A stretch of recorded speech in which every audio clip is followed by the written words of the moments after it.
Hello കുട്ടികളെ, കഥമുത്തശ്ശിയുടെ കൊച്ചു കൂട്ടുകാർക്കൊക്കെ സുഖമല്ലേ? ഇന്ന് കഥ കേൾക്കണ്ടേ? ഇന്ന് ഒരു തള്ളാടിൻ്റെയും 4-5 ആട്ടിൻകുട്ടികളുടെയും കഥയാണ് കഥമുത്തശ്ശി പറയാൻ പോകുന്നത്. അപ്പം എല്ലാവരും കേൾക്കാൻ റെഡിയാണല്ലോ അല്ലേ? പറയട്ടെ കഥമുത്തശ്ശി. ഒരു ഗ്രാമത്തിൽ ഒരു തള്ളാടും ആ തള്ളാടിൻ്റെ 4-5 കുട്ടികളും കൂടി ഇങ്ങനെ താമസിക്കുകയായിരുന്നു കേട്ടോ. നല്ല വികൃതി കുട്ടികളായിരുന്നു കേട്ടോ ഈ ആട്ടിൻകുട്ടികളൊക്കെ. അപ്പം അവരെല്ലാവരും ഈ അമ്മയുടെ കൂടെ ഇങ്ങനെ കളിച്ച് അവിടെ എവിടെയൊക്കെ ഇങ്ങനെ ഓടി നടക്കും. അപ്പം ആ ഗ്രാമത്തിൻ്റെ അടുത്ത് തന്നെ ഒരു കാടുണ്ടായിരുന്നു കേട്ടോ. അപ്പം ആ കാട്ടിലാണ് ഈ തള്ളാട് പോയിട്ട് ഈ കുട്ടികൾക്കുള്ള ഭക്ഷണമൊക്കെ കൊണ്ടുവരാനൊക്കെ വേണ്ടിയിട്ട് പോവുക. അപ്പോൾ എല്ലാ ദിവസവും കാലത്ത് തന്നെ തള്ളയാട് പോയിട്ട് ഈ കുട്ടികൾക്ക് വേണ്ട ഭക്ഷണമൊക്കെ ആയിട്ട് വരും. അങ്ങനെ ഈ കുട്ടികൾക്കൊക്കെ ഭക്ഷണം കൊടുക്കും. അപ്പോൾ തള്ളാട് പോയി കഴിഞ്ഞാൽ ഈ ആട്ടിൻകുട്ടികളെല്ലാവരും കൂടി അവരുടെ വീടിൻ്റെ മുമ്പിലിരുന്ന് ഇങ്ങനെ കളിക്കും കേട്ടോ. എല്ലാ ആട്ടിൻകുട്ടികളും കൂടിയിട്ട് തുള്ളി ചാടി അവിടെയൊക്കെ നടന്ന് ഇങ്ങനെ കളിക്കും. അങ്ങനെ ഇരിക്കുമ്പോൾ ഒരു ദിവസം ഈ തള്ളയാട് കുട്ടികൾക്കുള്ള ഭക്ഷണത്തിന് വേണ്ടി കാട്ടിലിങ്ങനെ പോയപ്പോൾ ആ കാട്ടിലൊരു ചെന്നായ ഉണ്ടായിരുന്നു കേട്ടോ. ആ ചെന്നായ ഇങ്ങനെ ഈ ആടിനെ കണ്ടു. ചെന്നായ എന്ത് ചെയ്തു? പതുങ്ങി ഈ ആടിൻ്റെ പിന്നാലെ, ഈ തള്ളയാടിൻ്റെ പിന്നാലെ ഇങ്ങനെ അതെവിടേക്കാ പോണേന്ന് നോക്കി ഇങ്ങനെ വന്നു കേട്ടോ. അപ്പോൾ ഈ ഗ്രാമത്തിലുള്ള ഈ വീട്ടിലേക്കാണ് പോണേന്ന് മനസ്സിലായി ഈ ചെന്നായക്ക്. അപ്പം ചെന്നായ വിചാരിച്ചു ഈ വീട്ടിൽ ചെന്ന് കഴിഞ്ഞാൽ അവിടെ നിറയെ കുട്ടികളും ഉണ്ടാവും. അപ്പം എല്ലാവരെയും ഒന്നിച്ച് പിടിച്ച് തിന്നാമെന്ന് വിചാരിച്ച് ചെന്നായ ഇങ്ങനെ അവസരം നോക്കിയിരിക്കാൻ തുടങ്ങി കേട്ടോ. തള്ളയാടിന് പക്ഷേ ഈ ചെന്നായയുടെ സൂത്രമൊക്കെ മനസ്സിലായി കേട്ടോ. പമ്മി ചെന്നായ വരണതൊക്കെ തള്ളയാട് കണ്ടിട്ടുണ്ടായിരുന്നു. അപ്പം ചെന്നായ വീട്ടിലേക്ക് വരുമോ എന്ന് പേടിച്ച് തള്ളയാട് എന്ത് ചെയ്യുന്നറിയോ? തള്ളയാട് വേഗം തൻ്റെ വീട്ടിൽ ചെന്ന് കുട്ടികളുടെ അടുത്തൊക്കെ പറയും, ഇനി ഞാൻ ഭക്ഷണം കൊണ്ടുവരാൻ വേണ്ടി പോകുമ്പോൾ നിങ്ങളാരും വീടിന് പുറത്തേക്ക് ഇറങ്ങരുത് കേട്ടോ. നിങ്ങൾ വാതിലൊക്കെ കുറ്റിയിട്ട് അകത്ത് മിണ്ടാണ്ട് നല്ല കുട്ടികളായിട്ട് ഇരിക്കണം എന്ന് പറയും. അല്ലെങ്കിൽ ഇവിടെ ചെന്നായ വന്ന് ചിലപ്പോൾ നിങ്ങളെയൊക്കെ പിടിച്ച് തിന്നും. അപ്പം അതുകൊണ്ട് ആര് വന്ന് വിളിച്ചാലും വാതിൽ തുറക്കാനേ പാടില്ല ഞാനില്ലാത്തപ്പോൾ എന്ന് പറഞ്ഞ് ഏൽപ്പിക്കും കുട്ടികളെയൊക്കെ. ഈ തള്ളയാടിൻ്റെ ഏറ്റവും ചെറിയ ആട്ടിൻകുട്ടിക്ക് നല്ല ബുദ്ധിയാണ് കേട്ടോ. അപ്പോൾ ഈ ആട്ടിൻകുട്ടി ചോദിക്കും, അപ്പം അമ്മേ ചെന്നായ വന്ന് വാതിൽ തുറക്കൂ എന്ന് പറഞ്ഞാൽ ഞങ്ങൾ ഞങ്ങൾക്കത് ചെന്നായാന്ന് മനസ്സിലാവുക അമ്മേന്ന് ചോദിക്കും ഈ ആട്ടിൻകുട്ടി. അപ്പം ഈ തള്ളാട് പറഞ്ഞു കൊടുക്കും, ചെന്നായയാണ് വരണേന്നുണ്ടെങ്കിൽ പരുക്കൻ ശബ്ദത്തിലായിരിക്കും സംസാരിക്കുക. ഞാനാണെങ്കിൽ എത്ര മയത്തിലാണ് നിങ്ങളോട് സംസാരിക്കുക. അപ്പം ചെന്നായ സംസാരിക്കുമ്പോൾ അങ്ങനെയൊന്നും ആവില്ല. കഠിനമായിട്ടുള്ള ശബ്ദമായിരിക്കും. എൻ്റെ പോലത്തെ പതിഞ്ഞ ശബ്ദമൊന്നും ആവില്ല. പിന്നെ ചെന്നായയുടെ കാലാണെങ്കിൽ നല്ലോണം കറുത്തിട്ടാണ്, എൻ്റെ നല്ല വെളുത്ത കാലല്ലേ. അപ്പോൾ അതൊക്കെ നോക്കിയിട്ട് വേണം നിങ്ങൾ ആരാണെന്ന് നോക്കിയിട്ട് ജനലിൽ കൂടിയൊക്കെ നോക്കിയിട്ട് മാത്രമേ വാതിൽ തുറക്കാവൂ. ഞാൻ തന്നെയാണോ വന്നേക്കണേന്ന് ഉറപ്പ് വരുത്തിയിട്ട് മാത്രം വാതിൽ തുറക്കാൻ പാടുള്ളൂ പറയും. പിറ്റേ ദിവസം ഇതൊക്കെ പറഞ്ഞേൽപ്പിച്ച് തള്ളയാട് വീണ്ടും ഈ കുട്ടികൾക്കൊക്കെയുള്ള ഭക്ഷണമൊക്കെ എടുക്കാൻ വേണ്ടിയിട്ട് കാട്ടിലേക്ക് പോയി. അപ്പം ആ സമയം നോക്കി ഈ ചെന്നായ ഇങ്ങനെ വന്നു കേട്ടോ. എന്നിട്ട് ചെന്നായ ഇങ്ങനെ വീടിൻ്റെ മുമ്പിൽ വന്ന് നിന്നിട്ട് ഇപ്പോൾ വാതിലടച്ചിട്ടേക്കാണ് കേട്ടോ. അപ്പോൾ വാതിലിൻ്റെ മുമ്പിൽ വന്ന് ഇങ്ങനെ തട്ടി എന്നിട്ട് പറയും, കുട്ടികളെ വേഗം വന്ന് വാതിൽ തുറക്കൂ, ഞാൻ നിങ്ങൾക്ക് കുറേ പലഹാരമൊക്കെ ആയിട്ടാണ് വന്നേക്കണേ, വേഗം വാതിൽ തുറക്കൂ എന്ന് പറയും. ഇത് കേട്ട ആട്ടിൻകുട്ടികൾ ആദ്യം ഇതേ അമ്മ പലഹാരം കൊണ്ടുവന്നിക്കണു, നമുക്ക് വേഗം വാതിൽ തുറക്കാമെന്ന് പറഞ്ഞ് വാതിൽ തുറക്കാൻ പോകും കേട്ടോ. അപ്പോഴേക്കും നല്ല ബുദ്ധിയുള്ള ആ ചെറിയ ആട്ടിൻകുട്ടി പറയും, അമ്മ ഇന്നലെ നമ്മളോട് പറഞ്ഞില്ലേ അങ്ങനെ വേഗം വാതിലൊന്നും തുറന്ന് ചെന്നായ ചിലപ്പോൾ വരും, അതുകൊണ്ട് വാതിലങ്ങനെ തുറക്കരുത് എന്ന്.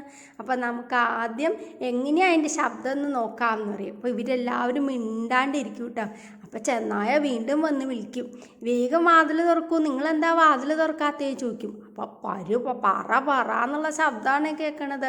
അപ്പോൾ അവർക്ക് മനസ്സിലാവും, ഇത് നമ്മുടെ അമ്മയൊന്നുമല്ല, അമ്മ എത്ര പതിഞ്ഞ ശബ്ദത്തിലാണ് സംസാരിക്കുക. അപ്പം അവരകത്തുനിന്ന് വിളിച്ചു പറയും, ഞങ്ങൾക്ക് മനസ്സിലായി ചെന്നായല്ലേ വന്നേക്കണേ, ഞങ്ങൾ വാതിൽ തുറന്നു തരില്ല, ചെന്നായ വേഗം പൊക്കോളൂ, അല്ലെങ്കിൽ ഞങ്ങളുടെ അമ്മ ഇപ്പോൾ വരും എന്ന് പറയും. ഞങ്ങളുടെ അമ്മ ഇങ്ങനെ പരുക്കൻ ശബ്ദത്തിലൊന്നുമല്ല സംസാരിക്കുക, നല്ല പതിഞ്ഞ ശബ്ദത്തിലേ സംസാരിക്കുള്ളൂ, ഞങ്ങൾക്ക് മനസ്സിലായി, വെറുതെ നുണയൊന്നും പറയണ്ട പറയും ഈ ആട്ടിൻകുട്ടികൾ. അങ്ങനെ അവർ വാതിലൊന്നും തുറക്കില്ല. അപ്പം ഇത് കേട്ട ചെന്നായ നല്ല സൂത്രശാലിയാണ് അല്ലേ. അപ്പം ചെന്നായക്ക് ഒരു ഉപായം തോന്നി. ചെന്നായ എന്ത് ചെയ്തു, വേഗം തന്നെ അടുത്തുള്ള ഒരു വീട്ടിൽ പോയിട്ട് കുറേ പാലും പഴമൊക്കെ ഇങ്ങോട്ട് കഴിച്ച് ആ പഴമൊക്കെ വായിൽ കുത്തി കയറ്റി വന്നു. എന്നിട്ട് പറഞ്ഞു, പതിഞ്ഞ ശബ്ദമൊക്കെ ആക്കിയിട്ടോ. എന്നിട്ട് ശബ്ദമൊക്കെ ആക്കിയിട്ട് വീണ്ടും വന്ന് വിളിക്കാൻ തുടങ്ങി. കുട്ടികളെ വന്ന് വാതിൽ തുറക്കൂ, ഞാൻ നിങ്ങൾക്ക് പലഹാരം കൊണ്ടുവന്നിട്ടുണ്ട്, നിങ്ങൾക്ക് കഴിക്കണ്ടേ, നിങ്ങൾ വേഗം വന്ന് വാതിൽ തുറക്കൂ പറയും. ഇത്തവണ ആട്ടുംകുട്ടികൾ നോക്കുമ്പോൾ പതിഞ്ഞ ഒച്ചയൊക്കെയാണ് കേട്ടോ. അപ്പോൾ വിചാരിക്കും ഇത് അമ്മയായിരിക്കോ. അപ്പം വീണ്ടും ആ ചെറിയ ആട്ടുംകുട്ടി പറയും, ഞാൻ ജനലിൽ കൂടി ഒന്ന് പോയി നോക്കട്ടെ, എന്നിട്ട് വെളുത്ത കാലാണെങ്കിൽ മാത്രം നമുക്ക് വാതിൽ തുറന്നാൽ മതി എന്ന് പറയും. അപ്പം ഈ ചെറിയ ആട്ടുംകുട്ടി ചെന്ന് നോക്കുമ്പോൾ എന്താ, ചെന്നായാണ്, കറുത്ത കാലാണ് കാണുന്നത്. അപ്പോൾ ഈ ആട്ടുംകുട്ടിക്ക് പേടിയാവും. ആട്ടുംകുട്ടി വേഗം മറ്റുള്ളവരോടൊക്കെ പറയും, നമുക്ക് വാതിൽ തുറക്കണ്ട കേട്ടോ, അവിടെ നിൽക്കണതേ ആ ചെന്നായ തന്നെയാണ്, അതിൻ്റെ കറുത്ത കാലാണ് കാണണേ ജനലിൽ കൂടി നോക്കുമ്പോൾ എന്ന് പറയും. വീണ്ടും ഈ ആട്ടിൻകുട്ടികളൊക്കെ കൂടി വിളിച്ചു പറയും, ഞങ്ങളെ പറ്റിക്കാനൊന്നും നോക്കണ്ട, ഞങ്ങൾ ചെന്നായ, ഞങ്ങൾക്ക് നല്ലോണം ചെന്നായി എന്ന് മനസ്സിലായി, നിൻ്റെ കാലൊക്കെ നല്ലോണം കറുത്തിട്ടല്ലേ, ഞങ്ങളുടെ അമ്മയുടെ കാല് ഇങ്ങനെയൊന്നും അല്ല പറയും. അപ്പം ചെന്നായിക്ക് തോന്നും, ഓ അത് ശരി, അപ്പോൾ ഇവരെൻ്റെ കാല് കണ്ടിട്ടാണ് എനിക്ക് വാതിൽ തുറന്നു തരാത്തത്. ചെന്നായ വേഗം വീണ്ടും പോകും കേട്ടോ. അടുത്ത വീട്ടിലൊരു മുത്തശ്ശി കുറേ ഇങ്ങനെ അരിമാവൊക്കെ ഇങ്ങനെ ഉണ്ടാക്കി വെച്ചിട്ടുണ്ടായിരുന്നു കേട്ടോ. ചെന്നായ വേഗം അവരുടെ അടുക്കളയിൽ ചെന്ന് അരിമാവൊക്കെ എടുത്ത് കാലുമൊക്കെ നിറയെ വെച്ചങ്ങോട്ട് തേക്കും. അപ്പം എന്താ, കാലൊക്കെ നല്ല വെള്ള നിറമായി അല്ലേ. അപ്പോൾ ഉടനെ വേഗം വീണ്ടും ഇവരുടെ വീടിൻ്റെ മുമ്പിൽ, ഈ ആട്ടിൻകുട്ടികളുടെ വീടിൻ്റെ മുമ്പിൽ ചെന്ന് നിന്ന് വീണ്ടും നല്ല പതുങ്ങിയ ഒച്ചയിലിങ്ങനെ വിളിക്കാൻ തുടങ്ങും കേട്ടോ. കുട്ടികളെ, നിങ്ങളുടെ അമ്മ വന്നേക്കണു, ഞാൻ എന്തൊക്കെയാണ് നിങ്ങൾക്ക് തിന്നാൻ കൊണ്ടുവന്നേക്കണേന്ന് നോക്കൂ എന്ന് പറഞ്ഞ് വളരെ പതുങ്ങിയ ഒച്ചയിലിങ്ങനെ പറയാണ് കേട്ടോ. അപ്പം ഈ ആട്ടിൻകുട്ടികളൊക്കെ കൂടി വന്ന് വീണ്ടും ജനലിൻ്റെ അവിടെ വന്ന് നിന്ന് നോക്കും. അപ്പം നോക്കുമ്പോൾ എന്താ, നല്ല വെള്ള കാലൊക്കെയാണ് കാണുന്നത്. അപ്പോൾ തോന്നും, ഇത് നമ്മുടെ അമ്മ തന്നെയാവും എന്ന് വിചാരിച്ച് വേഗം അവരൊക്കെ കൂടി പോയി വാതിലങ്ങോട്ട് തുറക്കും. നോക്കുമ്പോൾ എന്താ, ചെന്നായാണ്. ചെന്നായ വേഗം വന്ന് ഈ ആട്ടിൻകുട്ടികളെ പിടിച്ച് തിന്നാൻ പോകും. അപ്പം നമ്മുടെ ചെറിയ ആട്ടിൻകുട്ടി മാത്രം ഒരു മൂലയ്ക്ക് ഒളിച്ചിരുന്ന കാരണം അതിനെ മാത്രം ഈ ചെന്നായക്ക് തിന്നാൻ കിട്ടില്ല. ബാക്കിയുള്ള കുട്ടികളെയൊക്കെ ചെന്നായ പിടിച്ച് തിന്നും.